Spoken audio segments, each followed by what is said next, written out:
ថ្ងៃទី14នេះកងទ័ពថៃនៅតែបន្តវាយមកលើកងទ័ពខ្មែរដដែលដោយមិនស្ដាប់ប្រធានាធិបតីដូណាល់ត្រាំនិងនាយករដ្ឋមន្ត្រីម៉ាឡេស៊ីឡើយប្រទេសថៃប្រហែលជាឃើញពេលថ្មីនេះសហរដ្ឋអាមេរិកបានកាត់ដីមួយភាគរបស់អ៊ុយក្រែនប្រគល់ទៅឲ្យរុស្ស៊ីដើម្បីដោះដូរយកសន្តិភាពចំណែកខាងអ៊ីស្រាអែលវិញក៏សហរដ្ឋអាមេរិកមិនហ៊ានធ្វើអីទៀតដូច្នេះហើយបានជាថៃរៀនក្បួនពីអ៊ីស្រាអែលនិងរុស្ស៊ីប្រទេសធំវាយយកប្រទេសតូចអាងតែសហរដ្ឋអាមេរិកមិនហ៊ានធ្វើអីតែថៃកុំភ្លេចថាប្រទេសរុស្ស៊ីនិងអ៊ីស្រាអែលមានអាវុធនុយក្លេអ៊ែរដូចគ្នាដូច្នេះហើយបានជាសហរដ្ឋអាមេរិកមិនសូវហ៊ានប៉ះពាល់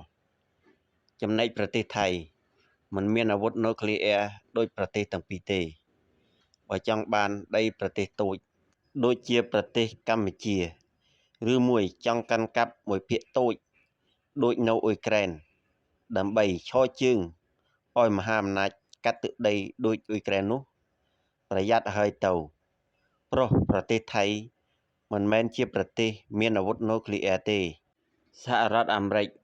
គឺជាមហាអំណាចលេខ1ដែលខាងរក្សាសន្តិសុខពិភពលោកដូចជាឪពុកម្ដាយចឹងបើសិនជាឃើញកូនណាខុសត្រូវតែទៅរករឿងកូននោះមិនមែនកូននោះខុសហើយទៅកាន់ជើងកូនដែលខុសទៀតនោះទេគ្រាន់តែប្រទេសថៃតូចតែមួយមិនមានអាវុធនុយក្លេអ៊ែរផងសហរដ្ឋអាមេរិកមិនហ៊ានធ្វើអីតទៅមុខទៀតប្រកាសជាប្រទេសចិនវាយយកតៃវ៉ាន់ជាមិនខានគ្រាន់តែប្រទេសថៃសហរដ្ឋអាមេរិកមិនហ៊ានធ្វើអីហើយម្ល៉េះតែប្រទេសចិន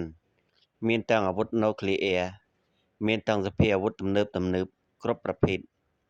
តើសហរដ្ឋអាមេរិកហ៊ានចេញមុខការពារដែរឬអត់បើសិនជាសហរដ្ឋអាមេរិក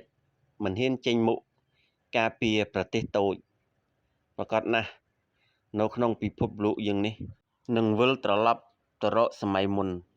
វាយដណ្ដើមគ្នាយកទឹកដីជាពំខាន